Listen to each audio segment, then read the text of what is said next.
warahmatullahi wabarakatuh. Waalaikumsalam warahmatullahi wabarakatuh. Selamat siang dan salam sejahtera untuk kita semua. Puji syukur atas kehadiran Allah Subhanahu wa taala, Tuhan yang Maha Esa. Berkat rahmatnya kita semua dapat berkumpul di ruangan ini dalam keadaan sehat dalam rangka diskusi panel makalah yang akan membahas mengenai menganalisis unsur intrinsik dan ekstrinsik dari novel yang berjudul Laskar Pelangi dan Surat Kecil untuk Tuhan. Saya Muhammad Syahid selaku moderator mengucapkan selamat datang kepada Ibu Pembimbing, Ibu Pausta Situmorang SPD, dan rekan-rekan kelas 12 MIPA 5 yang saya banggakan. Selasa 16 Januari 2024. Baiklah, kepada Ibu Pembimbing dan rekan-rekan 12 MIPA 5 yang hadir dalam diskusi kali ini.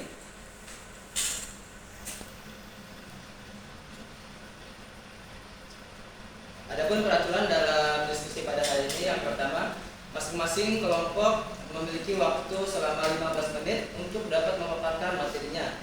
Namun khusus untuk kelompok pertama yang memiliki kehadiran kepada pemateri mereka, maka saya selaku moderator memberikan tambahan waktu menjadi 20 menit dan kelompok kedua yang tetap menjadi 15 menit.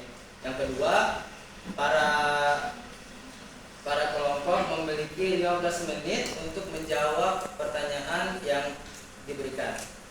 Masing-masing kelompok dari audiens memberikan satu pertanyaan untuk satu kelompok yang memaparkan materinya. Dan yang ketiga, kepada audiens diharapkan untuk dapat fokus memahami materi yang dipaparkan dengan tenang dan tertib. Pemateri pada hari ini yaitu kelompok pertama dan kelompok kedua. Kelompok pertama yang terdiri dari Muhammad Farel Nur Arsyah, yang kedua George Nathanael, yang ketiga Amelia Anissa Burhan, dan yang keempat ada Aufan Nur Fariza, dan yang kelima Nabila Rizky Irawan. Dan yang kedua dari kelompok 2 ada Kezia Amelia Malu, dan yang kedua Egy Saputra, dan yang ketiga Salwa Zulkasikina. Baiklah, kepada pemateri dari kelompok pertama saya persilakan untuk memaparkan materi.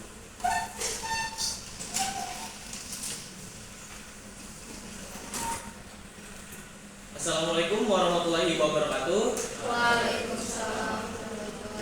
Selamat pagi dan salam sejahtera bagi kita semua. Pertama-tama saya sampaikan terima kasih kepada moderator karena telah memberikan saya kesempatan untuk memaparkan materi dari kelompok saya dalam diskusi panel ini. Jadi di sini tadi perkenalannya udah, begitu langsung next lagi. Di sini kami akan membahas mengenai menganalisis unsur pembangun dari novel yang berjudul Laskar Pelangi. Adapun unsur pembangun itu terdiri dari dua unsur. Yang pertama ada intrinsik dan yang kedua ada ekstrinsik. Jadi kalian semua pasti sudah tahu kan tentang novel yang namanya Laskar Pelangi ini, karya Andrea Hirata yang diterbitkan pada tahun 2005 oleh PT Pustaka. Karena emang novel ini merupakan novel yang sangat laris di Indonesia. Jadi langsung saja kita akan membahas mengenai unsur intrinsiknya. Unsur intrinsik itu adalah unsur yang membangun suatu novel atau karya sastra dari dalam novel itu sendiri. Dan untuk komponen-komponennya sendiri itu terdiri dari 7 unsur. Yang pertama ada tema, yang kedua plot atau alur, yang ketiga tokoh dan penokohan, yang keempat sudut pandang, dan yang terakhir ada gaya bahasa. Pertama-tama di sini saya akan membahas mengenai komponen yang pertama, yaitu tema. Jadi definisi dari tema itu sendiri adalah ide utama ataupun tujuan utama yang ingin disampaikan oleh si penulis atau si pengarang kepada si pembaca melalui karya sastra yang dia tulis.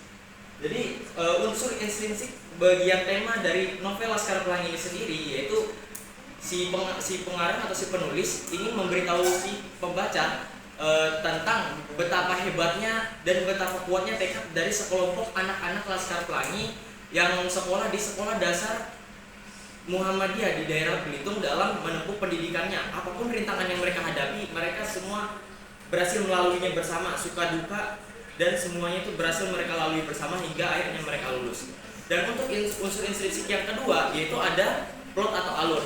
Untuk definisinya sendiri, plot atau alur ini merupakan suatu rangkaian peristiwa yang dijelaskan secara berurutan dengan rangkaian sebab akibat. Dan untuk jenis-jenisnya sendiri itu ada 3 jenis. Yang pertama ada progresif, yaitu alur maju, yang dimana pada alur maju ini setiap peristiwa itu dijelaskan secara urut dengan baik dan benar dari awal hingga akhir. Lalu yang kedua ada alur degresif, yaitu alur mundur, yang dimana di sini dia dijelaskan berdasarkan kebalikannya, yaitu ini merupakan antonim atau lawan dari si alur yang pertama, yaitu progresif. Dan yang ketiga ada alur campuran. Alur campuran ini adalah gabungan dari alur progresif dengan alur degresif. Namun alur ini jarang digunakan karena pembaca banyak yang kurang memahami alur-alur yang novel-novel yang menggunakan alur tersebut. Dan untuk Laskar Pelangi sendiri itu menggunakan alur progresif, yaitu dijelaskan secara urut dari awal hingga akhir. Mulai dari orientasi, yaitu pengenalan ketika dia baru masuk ke sekolah Muhammadiyah itu. Lalu dilanjutkan dengan komplikasi, yaitu masalah-masalah yang mereka hadapi ketika mereka ternyata hanya 9 orang dan sekolah itu terancam ditutup karena membutuhkan 10 orang siswa, dan ternyata datang 1 orang siswa sebagai penyelamat mereka. Lalu setelah itu ada juga komplikasi lainnya seperti ketika mereka mengikuti suatu lomba karnaval, yaitu lomba kesenian, dan juga ketika mereka mengikuti lomba cerdas cermat. Lalu setelah adanya komplikasi itu sudah pasti ada yang namanya klimaks, yaitu puncak dari segala permasalahan. Nah, puncak dari segala permasalahan yang ada di sini itu yaitu ketika salah satu tokoh yang ada di dalam novel, yaitu si Lintang, itu yang merupakan siswa yang paling pintar dan cerdas di kelasnya harus terpaksa untuk menguburkan mimpinya sedalam-dalamnya karena dia harus berhenti sekolah. Mengapa demikian? Karena dia harus membanting tulang untuk menghidupi keluarganya sepeninggal ayahnya pada saat itu. Lalu cerita diakhiri dengan adanya resolusi, yang dimana pada saat resolusi itu si penulis ini memberikan resolusi berupa masa depan yang cerah bagi semua anggota Laskar Pelangi ini. Mereka memiliki masa depan yang cerah dan akhirnya mereka hidup bahagia bersama keluarga mereka masing-masing.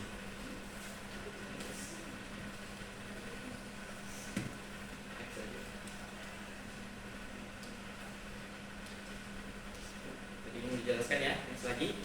Dan untuk unsur yang ketiga yaitu penokohan. Di dalam sebuah novel pasti ada yang namanya tokoh dan penokohan, yaitu tentang bagaimana atau teknik bagaimana cara si penulis menyampaikan peran si tokoh dan juga watak si tokoh kepada si pembaca. Jadi di dalam penokohan ini itu tentu saja ada 3 jenis tokoh. Yang pertama ada protagonis, yang tokoh protagonis ini merupakan tokoh yang menjadi pemeran utama dalam suatu karya sastra. Contohnya seperti pada novel Laskar Pelangi, yaitu seorang anak yang bernama Ikal. Nah, si Ikal ini pastinya itu memiliki banyak permasalahan karena yang namanya pemeran utama pasti selalu dilanda masalah. Lalu yang kedua ada tokoh antagonis yang merupakan tokoh yang selalu mencari masalah dengan si tokoh utama. Dan yang ketiga ada tokoh tritagonis, yaitu tokoh yang menjadi penengah dari si tokoh utama dan juga tokoh antagonis. Dan untuk Laskar Pelangi sendiri itu terdiri dari 12 tokoh yang paling sering disorot. Yang pertama ada Ikal, yaitu tokoh yang menjadi tokoh utama dari novel ini. Lalu yang kedua ada Lintang, yang seperti yang sudah saya sebutkan tadi, Lintang merupakan seorang anak yang pekerja keras dan juga sangat jenius. Namun harus terpaksa menguburkan mimpinya karena harus berhenti sekolah demi keluarganya. Lalu yang ketiga ada Sahara, yang merupakan satu-satunya wanita yang menjadi anggota Laskar Pelangi. Yang keempat ada Mahar, dia adalah seorang anak yang sangat hebat dalam bidang seni sehingga dia berhasil memimpin sekolah dasar Muhammadiyah untuk menjuarai suatu lomba di karnaval. Lalu yang selanjutnya ada Akyong, yaitu salah satu keturunan Tionghoa yang menjadi anggota dari Laskar Pelangi ini. Lalu selanjutnya ada Syahdan, yaitu salah satu anak yang sangat suka menjadi aktor dan berperan di film-film. Lalu yang ketujuh ada Kucai. Di setiap ada kelas sudah pasti ada ketua kelasnya. Nah, Kucai ini adalah seorang ketua kelas di kelas dari anggota Laskar Pelangi ini. Lalu yang ke-8 ada Borek, yaitu seorang anak yang sangat terobsesi dengan bentuk tubuh, yaitu otot. Dan yang ke-9 ada Trapani, seorang anak yang sangat mencintai ibunya sehingga ketika ibunya meninggal dia harus berakhir tragis karena dia masuk rumah sakit jiwa. Lalu yang ke-10 ada Harun, si anak dengan keterbelakangan mental yang menjadi penyelamat 9 tokoh ini dari tergusurnya sekolah tersebut. Karena dia menjadi murid ke-10 yang berhasil menyelamatkan sekolah agar tidak jadi ditutup. Lalu yang ke-11 ada Bu Muslimah sebagai guru mereka, dan yang ke-12 ada Pak Harpan sebagai kepala sekolah. Next. Lalu yang selanjutnya ada latar. Latar adalah landasan atau tumpuan yang biasanya digambarkan di dalam suatu program. Dan untuk latar sendiri itu terdiri jadi 5 macam. Yang pertama latar waktu, latar tempat, latar suasana, latar sosial budaya, dan latar keadaan lingkungan. Latar waktu sendiri yaitu latar yang menjelaskan tentang masa terjadinya cerita atau peristiwa-peristiwa tersebut. Lalu latar waktu yaitu tempat di mana peristiwa tersebut terjadi. Yang ketiga latar suasana, bagaimana suasana pada saat peristiwa tersebut berlangsung. Yang keempat latar sosial budaya yang menjelaskan bagaimana hubungan sosial pada cerita tersebut antara manusia yang satu dengan manusia yang lain, seperti Ika pada teman-temannya. Dan yang kelima adalah latar keadaan lingkungan yang menjelaskan tentang keadaan lingkungan tersebut pada masa peristiwa itu terjadi.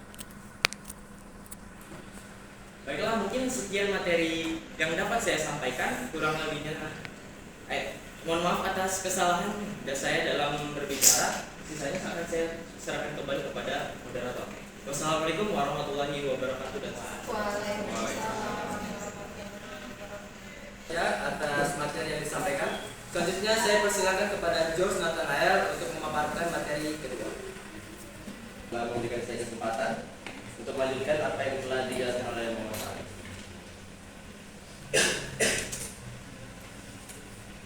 Di sini kita akan masuk ke bagian E, yaitu amalan. Amalan sendiri adalah pesan dari pengarang kepada si pembaca yang terdapat dalam sebuah novel. Amalan ini terbagi menjadi dua, yaitu dengan cara tersirat dan tersurat. Kalau tersirat itu secara langsung, kalau tersurat itu secara tidak langsung. Jadi kita harus membaca novel dari awal hingga akhir, baru kita bisa mendapatkan amalan yang terkandung dalam sebuah novel. Nah, amalan yang terdapat dalam novel Laskar Pelangi ini adalah: tetaplah bermimpi, jangan takut untuk bermimpi, kejarlah mimpimu setinggi-tinggi mungkin, karena tidak ada hal yang tidak akan jadi. Oke, next kita akan lanjut ke sudut pandang. Sudut pandang adalah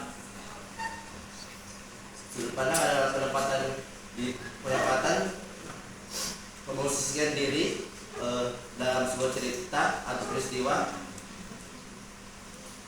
fiksi pada sebuah novel. Jadi sudut pandang ini terbagi menjadi dua, yaitu dengan persona ketiga dia dan persona pertama kamu. Kita bisa mengambil di novel Laskar Pelangi ini sebagai tokoh utamanya yang tipikal, yaitu persona pertama kamu. Kita lanjut ke gaya bahasa. Gaya bahasa sendiri itu merupakan suatu corak dalam pemilihan bahasa. Jadi kita bisa menambah unsur-unsur seperti bahasa daerah atau mungkin istilah-istilah asing seperti yang terkandung dalam novel Laskar Pelangi. Dia menempatkan seperti aksara Melayu dan beberapa istilah-istilah asing serta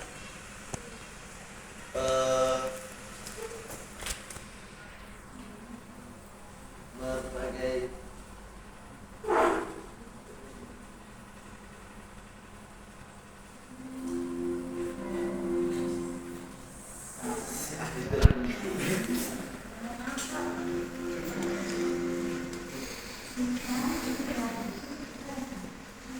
serta ungkapan-ungkapan dari suatu peristiwa.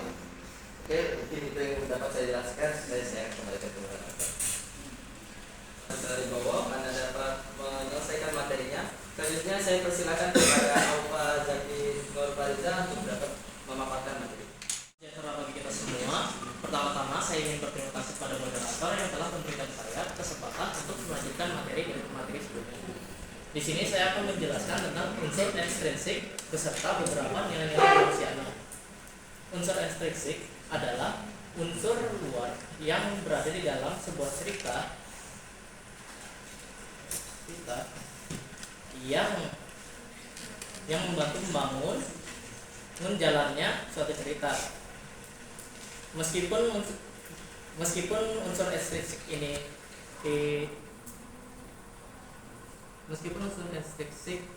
membantu jalannya pembangunan karya sastra, namun tidak secara langsung mempengaruhi karya sastra tersebut.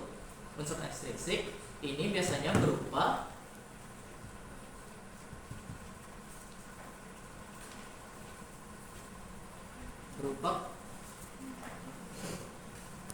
berupa keadaan objektivitas ke pengarang yang memiliki sikap, keyakinan, dan dorongan hidup yang dapat mempengaruhi penulisan karya sastra tersebut. Dalam teks ekstrinsik memiliki nilai-nilai kemanusiaan seperti nilai ekonomi,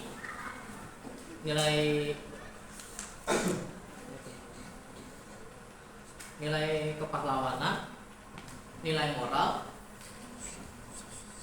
nilai sosial budaya, nilai pendidikan, dan nilai agama. Yang pertama yang saya akan jelaskan yaitu adalah nilai ekonomi. Nilai ekonomi adalah nilai dalam novel yang berhubungan dengan status atau kondisi dalam perekonomian, perdagangan, atau permasalahan ekonomi dalam suatu masyarakat. Dalam novel tersebut terdapat kemiskinan dan kesenjangan dan sosial pada suatu daerah,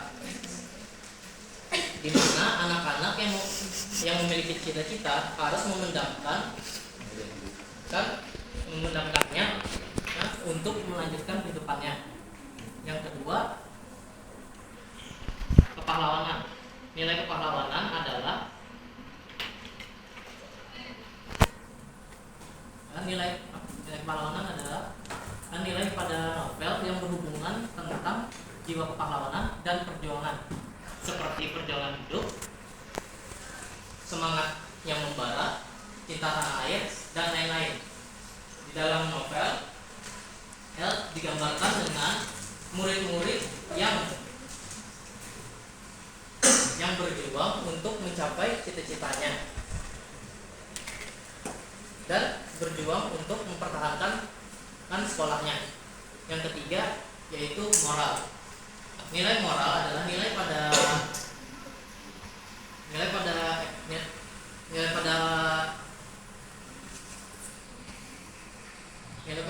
novel yang berhubungan dengan perilaku manusia antar sesamanya.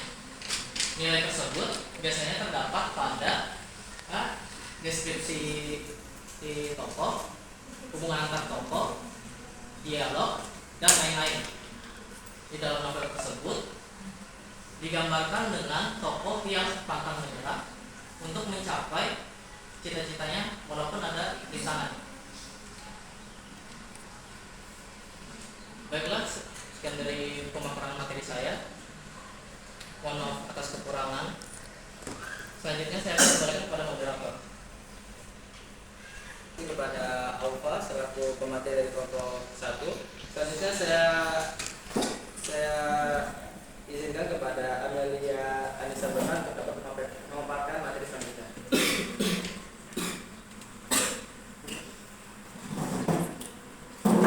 Assalamualaikum warahmatullahi wabarakatuh. Terima kasih kepada moderator. Selanjutnya saya akan melanjutkan unsur ekstrinsik yang sudah dijelaskan oleh kelompok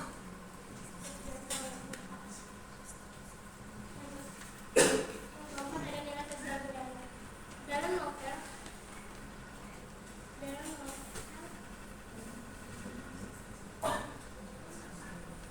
novel yang berhubungan dengan nilai sosial budaya adalah nilai dalam novel yang berhubungan dengan masalah sosial dan berhubungan dengan masyarakat seperti adat istiadat, kebudayaan, dan kebiasaan masyarakat istimewa.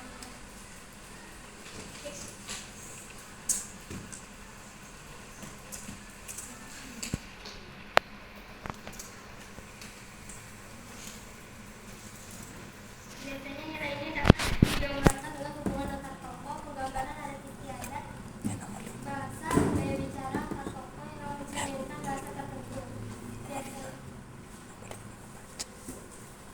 Dalam novel tersebut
kasih atas pemaparan materi dari kelompok 1. Selanjutnya saya persilakan kepada para audiens untuk dapat memberikan pertanyaan kepada kelompok 1 sebanyak 1 pertanyaan per setiap kelompok. Baik. Assalamualaikum warahmatullahi wabarakatuh. Selamat pagi dan salam sejahtera bagi kita semua. Perkenalkan, nama saya Renta Rahma sebagai perwakilan kelompok 5. Di sini saya akan menanyakan dalam novel Laskar Pelangi, yaitu dalam sebuah karya sastra itu pasti mempunyai dalam sebuah karya sastra peristiwa selalu terdapat suatu kelebihan atau kekurangan. Jadi, menurut pandangan Anda, apa dalam amanat itu terbagi menjadi 2, yaitu amanat tersirat dan tersurat. Di dalam novel Laskar Pelangi itu lebih mendominasi menggunakan amanat apa? Sekian dan terima kasih. Waalaikumsalam warahmatullahi wabarakatuh. Perkenalkan, nama saya Nina Kita, perwakilan dari kelompok 11. Ingin menanyakan, tadi kan kelompok penyanyi sudah menjelaskan bahwa sudut pandang yang digunakan di dalam novel ini adalah sudut pandang orang pertama, yaitu aku, yaitu mereka yang menjadi pelaku utama di dalam novel ini. Sehingga pertanyaannya, jelaskan bagaimana penggunaan sudut pandang orang pertama oleh kelompok kita dan membangun dan mempengaruhi cerita ini disampaikan. Dalam pembentukan suatu cerita. Nah, di dalam novel Surat Kecil Untuk Tuhan ini, dia memiliki beberapa bagian unsur intrinsik. Yang pertama ada tema. Tema merupakan gagasan pokok atau ide pikiran pada suatu cerita secara menyeluruh. Nah, pada novel Surat Kecil Untuk Tuhan, dia mengandung 2 tema, yaitu tema minor dan tema mayor. Mungkin beberapa dari teman-teman belum tahu apa sih itu tema mayor dan apa sih itu tema minor. Jadi, tema mayor itu merupakan tema secara menyeluruh atau tema yang menjadi dasar dari cerita itu. Sedangkan tema minor itu merupakan tema secara terperinci. Nah, pada novel Surat Kecil Untuk Tuhan, tema mayornya itu adalah perjuangan seorang remaja untuk melawan kanker yang ganas yang menggerogoti tubuhnya. Sedangkan tema minornya yaitu tema persahabatan, tema percintaan, tema pendidikan, dan tema perjuangan serta kegigihan orang tua untuk memperjuangkan hidup anaknya. Yang kedua ada alur atau plot. Alur atau plot itu merupakan jalan cerita pada suatu cerita. Jadi di dalam novel ini dia menggunakan alur yang maju atau yang ke depan, yang dimana disusun atas beberapa bagian. Yang pertama ada orientasi. Orientasi ini merupakan pengenalan baik itu pengenalan tokoh, pengenalan latar tempat ataupun pengenalan latar waktu. Nah, di dalam novel Surat Kecil Untuk Tuhan, yang termasuk dalam orientasi itu ketika Gita Sesawanda atau dipanggil dengan Keke itu memperkenalkan dirinya sendiri. Dia memperkenalkan dirinya sendiri, keluarganya, saudara-saudaranya, dia anak beberapa dari beberapa bersaudara. Kemudian dia juga memperkenalkan sahabat-sahabatnya serta hobi dan kegemarannya. Nah, yang kedua ada komplikasi. Komplikasi ini merupakan bagian yang berisi hubungan tentang sebab dan akibat. Jadi di novel Surat Kecil Untuk Tuhan, yang termasuk ke dalam bagian komplikasi itu ialah ketika Keke itu merasakan ada sesuatu yang aneh yang terjadi di dalam tubuhnya, karena di situ dia merasakan matanya memerah, terus perih, terus tiba-tiba mimisan. Nah, akibat dari itu dia dibawa ke rumah sakit dan dokter mendiagnosis dia bahwa Keke terkena penyakit kanker yang ganas. Nah, setelah Keke tahu bahwa dia memiliki kanker yang ganas, dia pun merasakan gejala-gejala yang aneh yang lainnya, seperti mukanya membengkak hingga mata dan hidungnya pun hampir menghilang karena bengkakan dari mukanya itu. Nah, yang ketiga itu klimaks. Mungkin teman-teman gak asing lagi dengan klimaks. Klimaks itu merupakan puncak masalah dari suatu cerita. Nah, di dalam novel Surat Kecil Untuk Tuhan, yang termasuk ke dalam klimaks itu ketika Keke merasakan lagi rambutnya mulai rontok. Padahal kan sebelumnya itu kanker yang derita Keke itu kan sempat menghilang, tetapi datang kembali menyebar di seluruh tubuhnya Keke. Nah, akhirnya semua pengobatan itu sia-sia. Pengobatan yang diterima Keke, kemoterapi yang diterima Keke, itu semuanya sia-sia. Karena pada kemoterapi pertama itu tubuhnya Keke itu memang menerima baik zat-zat kimia yang masuk ke dalam tubuhnya Keke. Tetapi pada kemoterapi kedua, tubuhnya Keke itu menolak. Jadi dokter dan profesor yang menangani penyakitnya Keke itu memberhentikan semua kemoterapi yang Keke jalani. Karena apabila kemoterapi itu dijalankan, kanker yang bersarang di tubuhnya Keke itu akan semakin tebal. Jadi profesor dan dokter itu memberhentikan semua kemoterapinya Keke. Terus yang keempat yaitu konflik menurun. Konflik menurun ini merupakan bagian atau tahapan di mana konflik mulai mereda. Dan biasanya di bagian ini ketegangan itu mulai berangsur-angsur menghilang.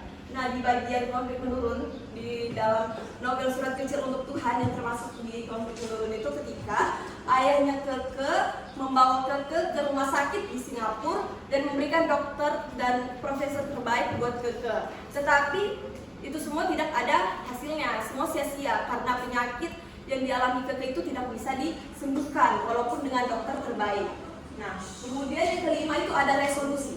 Resolusi itu merupakan bagian solusi atau penyelesaian konflik. Nah, biasanya resolusi ini disebut juga sebagai ending karena biasanya penulis itu menceritakan bagaimana tokoh tersebut berakhir. Nah, di Surat Kecil untuk Tuhan yang termasuk ke dalam resolusi itu ketika ayah Keke mulai menyerah terhadap penyakitnya Keke karena kan nggak bisa disembuhkan. Jadi ayah Keke pun rela apabila nanti Keke akan pergi meninggalkannya. Nah, sebelum itu kan Keke juga pernah sempat dirawat di rumah sakit dan Keke juga koma. Tetapi dia sempat bangun juga. Nah, habis bangun dia itu menutup matanya untuk selamanya. Keke pun meninggal. Meninggalkan semua keluarganya dan sahabat-sahabatnya. Terus kemudian ada latar atau setting. Nah, di dalam Surat Kecil untuk Tuhan, dia memiliki dua latar, yaitu latar tempat dan latar waktu. Latar tempat itu berkaitan dengan dimananya peristiwa itu terjadi. Nah, di dalam Surat Kecil untuk Tuhan, latar tempatnya terjadi di sekolah, rumah sakit, rumahnya Keke, terus bioskop dan Singapura, tempatnya tadi berobat. Nah, terus latar waktunya itu ada pagi hari, siang hari, dan malam hari. Sekian materi yang dapat saya sampaikan. Mohon maaf atas segala kekurangan selama saya mempresentasikan materi saya. Selanjutnya saya serahkan kepada moderator.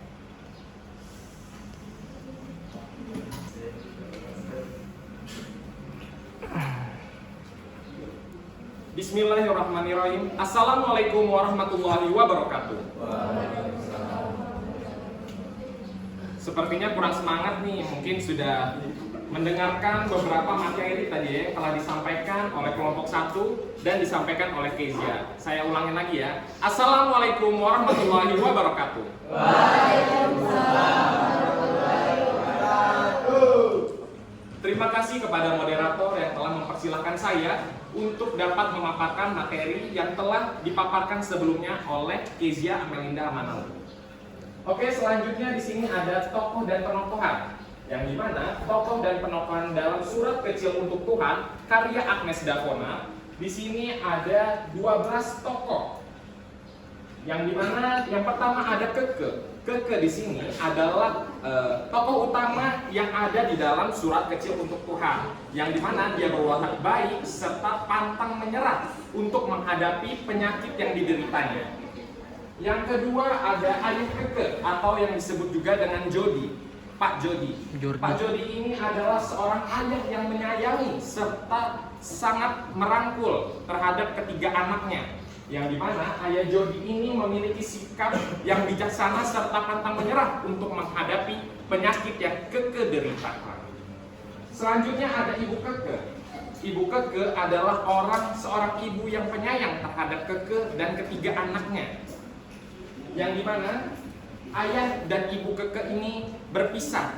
Entah itu mengapa di dalam novelnya itu dia bilang bahwa semenjak ayah dan ibuku berpisah, kehidupanku menjadi berubah. Selanjutnya yang keempat ada Andi, di mana Andi ini adalah kekasihnya Keke yang memiliki sikap yang penyayang. Selanjutnya ada Pak Yus, di mana Pak Yus ini bisa juga kita sebut sebagai ajudan ayahnya Keke, yang di mana Pak Yus ini adalah orang yang sangat baik terhadap keluarga Keke serta perhatian terhadap Keke. Selanjutnya ada Bibi. Bibi di sini adalah pembantu yang membantu merawat rumahnya Keke. Selanjutnya yang ketujuh ada sahabat Keke yang terdiri dari Fada, Maya, Siva, Ida, Andini, dan Adinda, yang dimana sahabat Keke ini setia sekali menemani Keke waktu dia sakit serta menemani dia saat dia pun gembira, atau dia juga menemani saat-saat detik-detik terakhir Keke wafat. Selanjutnya ada Angel. Angel di sini adalah teman Keke yang pernah mengejek Keke, tetapi Angel ini memiliki sikap yang empati yang sangat tinggi. Selanjutnya ada Dr. Adi Kusuma. Dr. Adi Kusuma ini adalah dokter yang pertama merawat Keke, di mana dokter yang mendiagnosis Keke terkena penyakit kanker yang harus dibawa kepada profesor ahli kanker, yang dimana di situ ada Prof. Muklis. Prof. Muklis adalah seseorang profesor ahli di bidang kanker, yang dimana dia sangat berjuang sekali terhadap hidup Keke. Dia sangat berusaha sekali melakukan kemoterapi, melakukan pengobatan-pengobatan yang harus dilakukan oleh Keke. Yang ke-11 ada Prof. Peng. Prof. Peng ini adalah profesor di Singapura, yang dimana telah disebutkan oleh Kezia Amelinda Manalo tadi pada konflik menurun, di mana dia menyebutkan bahwa Keke dibawa ke Singapura setelah Dr. Adi Kusuma Profesor Muklis tidak dapat menanganinya lagi. Selanjutnya di sini ada Kak Cika dan Kak Kiki, yang dimana mereka berdua ini adalah orang yang suka menjahili Keke, tetapi dia memiliki sikap yang penyayang terhadap Keke. Next. Selanjutnya di sini ada sudut pandang. Sudut pandang yang digunakan pada novel Surat Kecil Untuk Tuhan karya Agnes Daponar tahun 2017 menggunakan sudut pandang orang pertama, yang dimana dia menceritakan dirinya sendiri, yaitu menggunakan aku. Pada halaman 7 disebutkan, "Hai sobat, perkenalkan nama aku Gita Sesa Wanda Cantika." Selanjutnya di sini ada gaya bahasa. Gaya bahasa di sini sebenarnya masih banyak lagi ya, tetapi saya akan coba mengulas 7 gaya bahasa yang ada di dalam novel Surat Kecil Untuk Tuhan. Yang pertama ada gaya bahasa ironi, yang dimana majas yang menyatakan kejadian yang bertentangan dengan yang sebenarnya terjadi, atau bisa juga disebut dengan sindiran. Contohnya, "Wah, cepat sekali kamu datang, sampai aku jamuran." Itu adalah gaya bahasa sindiran, bahwa dia ini lama sekali datangnya. Selanjutnya ada oksimoron. Gaya bahasa oksimoron adalah yang mengandung pendirian atau pendapat pribadi. Contohnya saja seperti pria itu sudah merasakan pahit manisnya kehidupan. Selanjutnya ada pertentangan sebagai wujud gaya bahasa hiperbola, yang dimana di sini belum masuk ke dalam hiperbola, tetapi pertentangan ke dalam gaya bahasa hiperbola, yang dimana di sini melebih-lebihkan. Contohnya saja, gelombang laut itu tinggi sekali, seakan-akan menyerupai langit. Selanjutnya ada gaya bahasa personifikasi. Gaya bahasa personifikasi adalah gaya bahasa yang benda mati yang menyerupai sifat-sifat manusia. Contohnya saja seperti daun kelapa itu melambai-lambai. Selanjutnya ada klimaks dan kalimat yang bersifat periodik. Di sini adalah gaya bahasa majas yang berurutan. Dia secara berurutan. Contohnya saja seperti orang-orang itu dari anak-anak, remaja, dewasa, hingga orang tua mengantri sembako. Itu contoh gaya bahasa dari klimaks dan kalimat bersifat yang periodik, dia secara berurutan. Selanjutnya ada retoris, yang dimana retoris ini adalah gaya bahasa yang menggunakan tanda tanya atau pertanyaan. Contohnya saja pada novel Surat Kecil Untuk Tuhan ini, dia menggunakan apakah masih tetap disayang Tuhan, ayah? Katanya si keke. Selanjutnya di sini ada pronomasia, yaitu gaya bahasa yang dimana gaya bahasanya itu berupa pengungkapan yang berulang ataupun mirip. Contohnya saja seperti sayang, aku ingin menanam bunga tanjung di tanjung hatimu. Di situ ada kata tanjung yang diulang. Itu termasuk ke dalam gaya bahasa pronomasia. Selain ini juga ada gaya bahasa seperti temporal dan lain sebagainya. Konjungsi temporal yaitu konjungsi yang menjelaskan tentang waktu. Next. Nah, kita masuk di akhir pembahasan dari unsur intrinsik, yaitu ada amanat. Di sini sudah tertulis, surat kecilku ini adalah surat terakhir dalam hidupku, andai aku bisa kembali ke dunia yang kau berikan padaku. Yang dimana amanat di sini sangat banyak sekali ya, kalau kita mengulik satu persatu dari kalimat-kalimat dalam kalimat pengarang dalam surat kecil untuk Tuhan ini. Yang dimana yang pertama kita bisa mengulik betapa bersyukurnya kita bahwa kita masih diberikan nikmat sehat, nikmat hidup, serta nikmat nafas yang diberikan oleh Tuhan kepada kita.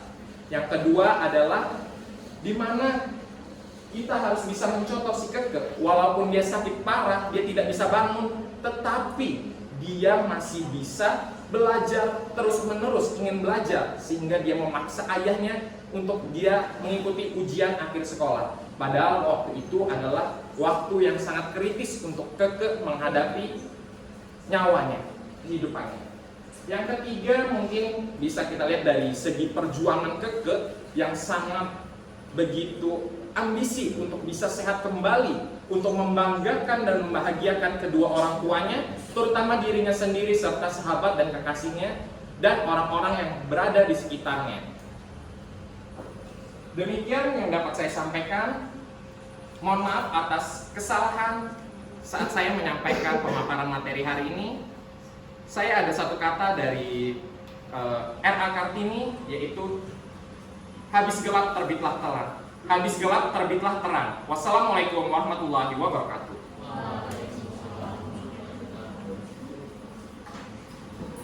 Terima kasih untuk Egy Saputra karena dapat menyampaikan materinya. Selanjutnya saya persilakan kepada Salwa Zulmasikina untuk dapat memaparkan materi. Assalamualaikum warahmatullahi wabarakatuh. Selamat pagi, salam sejahtera bagi kita semua. Sebelumnya saya ucapkan terima kasih kepada moderator karena telah memberi kesempatan kepada saya untuk dapat melanjutkan memaparkan materi yang telah disampaikan oleh pemateri sebelumnya.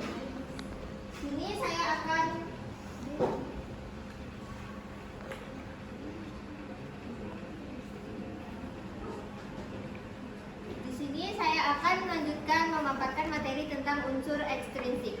Unsur ekstrinsik itu bisa berupa latar belakang pengarang, yaitu biografi pengarang serta nilai-nilai yang terkandung dalam cerita tersebut.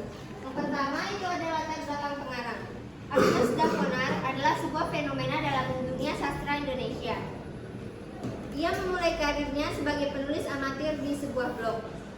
Kemudian berkembang dengan cepat hingga menjadi penulis dan melahirkan 5 novel online dan 42 cerpen yang begitu melekat bagi semua pembaca situs pribadinya. Kutipan dari informasi detik.com mengatakan bahwa tidak sulit untuk mencari karya dari seorang Agnes Dafonar. Keunikan sendiri terdapat dalam nama Agnes Dafonar. Agnes berasal dari namanya dan Dafonar berasal dari nama adiknya. Jadi mereka adalah 2 saudara yang bersatu dalam sebuah karya. Agnes lahir di Jakarta pada tanggal 8 Oktober. Dan Dafonar lahir di Jakarta pada tanggal 7 Agustus. Keduanya besar dalam lingkungan seni. Ayahnya adalah seorang penulis kaligrafi Cina dan ibunya adalah seorang ibu rumah tangga yang tangguh. Agnes bekerja sebagai karyawan swasta dan Davona berkuliah di Universitas Bina Nusantara dengan jurusan sastra Jepang. Karena ketulusan kelihayannya menulis membuat keduanya menjadi penulis muda berbakat dalam jajaran penulis sastra Indonesia. Karena ketulusan dan kedisiplinannya dalam berkarya, sebuah situs peringkat blog top100.com menempatkan blognya dalam peringkat 1 dari 100 blog terbaik di Indonesia. Novel Surat Kecil Untuk Tuhan ini juga adalah kisah nyata yang pertama kali mereka tulis dan sempat dipublikasikan di blog mereka. Yang kedua, ada nilai yang terkandung dalam novel Surat Kecil Untuk Tuhan karya Agnes Davona. Yang pertama ada nilai agama, yaitu mengajarkan kita untuk lebih banyak bersyukur kepada Tuhan atas nikmat yang telah Tuhan berikan kepada kita. Yang kedua itu ada nilai moral, yaitu nilai moral di sini yang diambil ada nilai moral yang baik, yaitu di saat teman keke mengejek dia, namun ia tetap diam dan hanya tersenyum. Dan ketika keke jatuh sakit, teman yang mengejeknya itu memberi dukungan dan semangat kepada dia untuk terus bertahan menghadapi penyakit yang dideritanya. Yang ketiga itu ada nilai budaya, yaitu budaya anak remaja di daerah Jakarta dan budaya mencari pengobatan alternatif yang sering dilakukan oleh masyarakat Indonesia. Yang keempat itu ada nilai sosial, yaitu saling membantu dan memberi dukungan kepada teman dan siapapun yang ada di sekitar kita. Dan yang terakhir itu ada nilai edukasi, yaitu kegigihan keke dalam semangat belajar. Walaupun ia sakit dan divonis akan meninggal, namun ia akan terus semangat dan sempat meraih prestasi akademis di sekolahnya. Demikianlah presentasi yang dapat saya sampaikan. Saya mohon maaf atas segala kesalahan saya pada saat memaparkan materi. Saya ucapkan terima kasih. Selanjutnya saya kembalikan kepada moderator. Wassalamualaikum warahmatullahi wabarakatuh. Terima kasih kepada Sawa Abdullah materi kita dan pemateri lainnya pada kelompok 2. Selanjutnya saya akan membuka sesi pertanyaan untuk kepada audiens. Diharapkan memberikan 3 pertanyaan dan per setiap kelompok. Nama saya Muhammad Rifki Ardani. Apakah cerita untuk Nama saya Muhammad Rifki Ardani. Nilainya ada itu ya, nilai bertanya itu. Apakah cerita untuk Tuhan ini diangkat cerita nyata? Surat Kecil Untuk Tuhan ini diangkat dari cerita nyata. Terima kasih. Terima kasih pertanyaannya. Selanjutnya Saya Tulisan Alfreda, saya perwakilan dari kelompok 3. Seperti yang sudah dijelaskan oleh pemateri tentang gaya bahasa, misalnya kalian memberikan contoh kutipan pada novel Surat Kecil Untuk Tuhan yang terdapat majas ironi dan majas lain lainnya yang telah kalian jelaskan tadi. terima kasih kepada kelompok 2 atas materi yang disampaikan. Selanjutnya kita kembali ke kelompok 1 untuk dapat menjawab pertanyaan dari para audiens.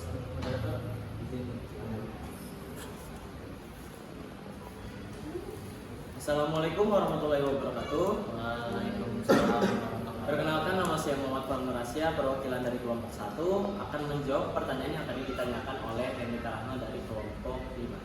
Jadi tadi pertanyaannya adalah dalam suatu novel itu sudah pastinya terdapat kelebihan dan kekurangan pada novel itu sendiri. Jadi menurut pendapat saya dan teman-teman saya, itu dalam novel Laskar Pelangi ini sendiri itu dari segi kelebihannya itu sangatlah banyak. Mulai dari cara mereka membangun ceritanya berdasarkan unsur intrinsik maupun ekstrinsik dari luar novel maupun dalam novel, seperti dari alurnya, dari plotnya, hingga penokohan dan lain sebagainya.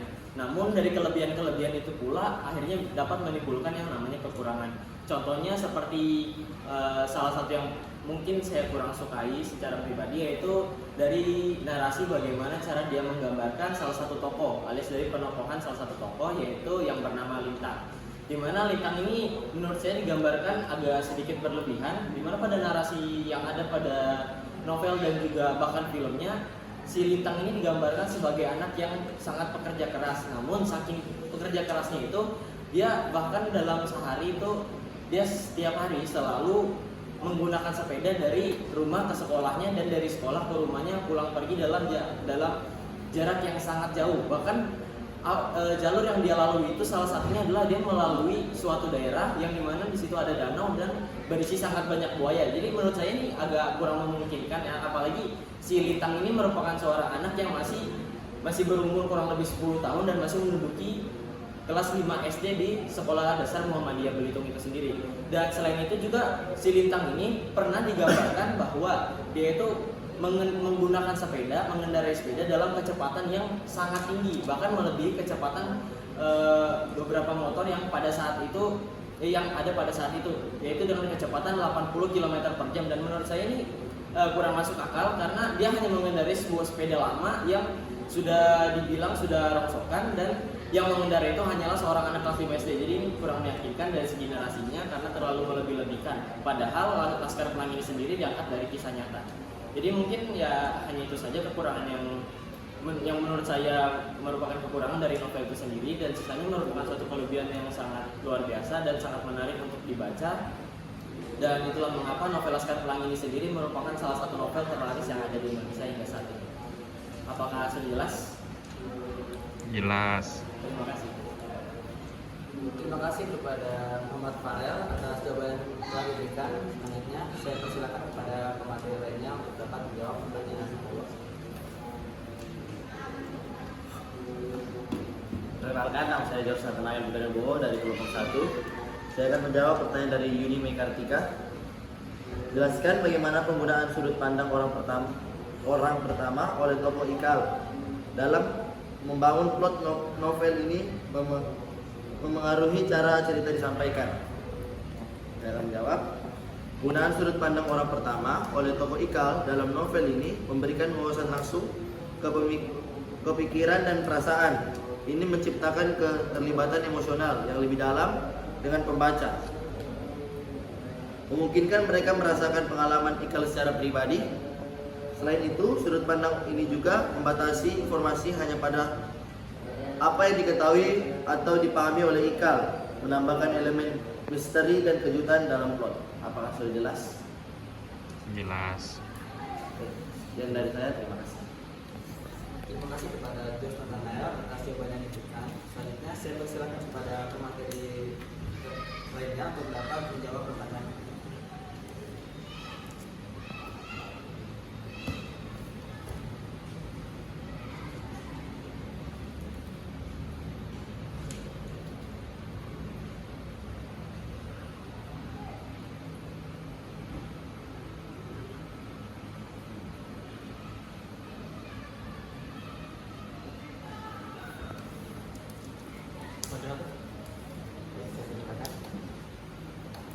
Assalamualaikum warahmatullahi wabarakatuh.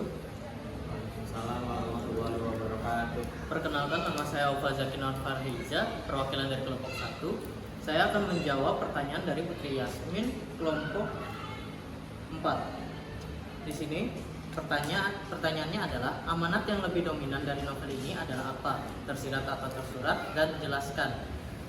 Menurut kami, amanat yang lebih dominan dalam novel Laskar Pelangi cenderung bersifat tersirat melalui kisah hidup tokoh-tokoh di Belitung. Karya tersebut menyampaikan pesan-pesan moral, semangat pantang menyerah, dan pentingnya pendidikan dengan cara yang tidak selalu eksplisit atau langsung diungkapkan dalam teks. Amanat tersebut muncul melalui pengalaman hidup karakter-karakternya, membiarkan pembaca menyimpulkan sendiri makna yang terkandung dalam cerita tersebut. Apakah sudah jelas? Jelas. Terima kasih. Terima kasih kepada Auwa Zaki atas jawaban yang diberikan. Selanjutnya saya mempersilakan kepada penulis untuk dapat memberikan kesimpulan. Perkenalkan, nama saya Gersi Tertolong. Pertama-tama terima kasih kepada moderator yang telah memberikan saya kesempatan untuk membacakan kesimpulan.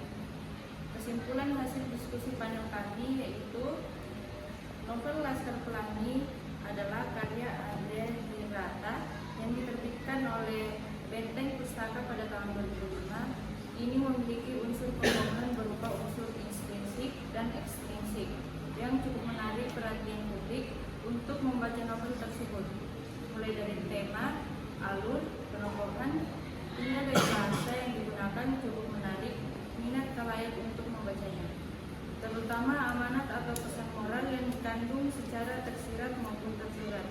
Dalam novel tersebut sangat memotivasi para pembaca untuk terus semangat dalam mengejar mimpi dan meraih cita-cita selagi bisa diperjuangkan. Baik, itu saja yang dapat saya sampaikan. Saya kembalikan kepada moderator. Terima kasih kepada Direktur Allah dan terima kasih kepada pemateri-pemateri lainnya karena telah menyampaikan materi dan menjawab pertanyaan-pertanyaan daripada audiens dengan sangat jelas. Selanjutnya kita kembali ke kelompok 2 untuk dapat menjawab pertanyaan dari audiens. Saya persilakan. Baik, Assalamualaikum warahmatullahi wabarakatuh. Waalaikumsalam warahmatullahi wabarakatuh.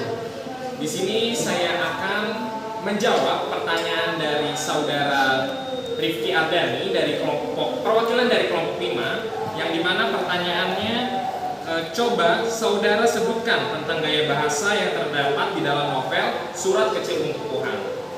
Sebenarnya ini sangat menarik sekali ya, yang akan kita bahas. Pertanyaan yang akan kita bahas ini sungguh sangat menarik sekali. Sebab apa? Sebab gaya bahasa merupakan inti dari bagian-bagian inti dari sebuah novel Surat Kecil Untuk Tuhan, yang dimana yang telah saya jelaskan tadi mungkin itu bagian dari garis-garis besarnya saja.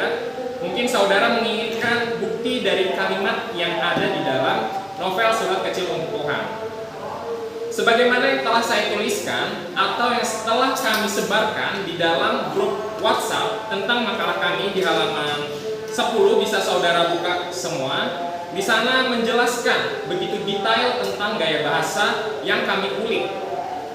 Yang dimana yang pertama tadi kami mengatakan bahwa dalam Surat Kecil Untuk Tuhan, novel Surat Kecil Untuk Tuhan karya Agnes Daponar, terdapat gaya bahasa ironi, yang dimana contoh kalimatnya, bukti dari kalimatnya yang kami dapat. Contohnya pada halaman 67 tahun 2017, dia datang padaku saat bahkan aku telah melupakan dia di dalam hidupku. Contoh gaya bahasa majas oksimoron terdapat juga pada halaman 117, yaitu bunyi kalimatnya, tidak apa-apa kalau Tuhan maunya Keke menjalani cobaan ini, Keke siap, ujarku dengan wajah tersenyum. Selain itu pula ada juga gaya bahasa pertentangan sebagai wujud gaya bahasa hiperbola. Jadi belum masuk ke dalam hiperbola, tetapi sebagai wujud ingin masuk ke dalam hiperbola, yaitu dengan kalimat di halaman 28 berbunyi, wah Kak Kiki jadi lebih keren loh, jadi kayak satria baju hitam, hehehe. Lalu ada juga gaya bahasa retoris, yang dimana bukti kalimatnya, Keke tetap anak Tuhan yang cantik ayah, tanyaku. Lalu ada juga bukti kalimat paronomasia pada halaman 151 yang berbunyi, untuk sahabat kami, Keke selalu ada di hatimu dan selalu bersamamu untuk selamanya. Di sini kami menunggumu untuk kembali. Kalian adalah sahabat yang paling berarti dalam hidupku. Mungkin itu adalah contoh bukti kalimat yang terdapat dalam Surat Kecil Untuk Tuhan. Penjelasannya tadi telah kami jelaskan di pemaparan materi, sebagaimana tentang pengertiannya serta contoh-contoh lainnya. Mungkin demikian yang dapat saya sampaikan. Terima kasih. Wassalamualaikum warahmatullahi wabarakatuh. Waalaikumsalam warahmatullahi wabarakatuh. Terima kasih Bisa Putra atas jawaban yang telah diberikan. Selanjutnya saya persilakan kepada pemateri kelompok 2 untuk dapat menjawab pertanyaan itu. Baik, saya Salwa Sikina akan menjawab pertanyaan dari Rasya dan Yasa Putri, perwakilan dari kelompok 4. Pertanyaannya, apakah novel Surat Kecil Untuk Tuhan ini diambil dari kisah nyata? Jadi Surat Kecil Untuk Tuhan adalah kisah nyata yang pertama mereka tulis dan sempat dipublikasikan di blog mereka. Dibuat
suatu hari dia menuliskan sebuah surat kecil kepada Tuhan agar tidak ada yang mengalami hal yang sama dengan dirinya di dunia ini. Makna yang ingin disampaikan dalam novel ini adalah bagaimana kita menjalani kehidupan di dunia dengan selalu bersabar dalam menghadapi kondisi sesulit apapun.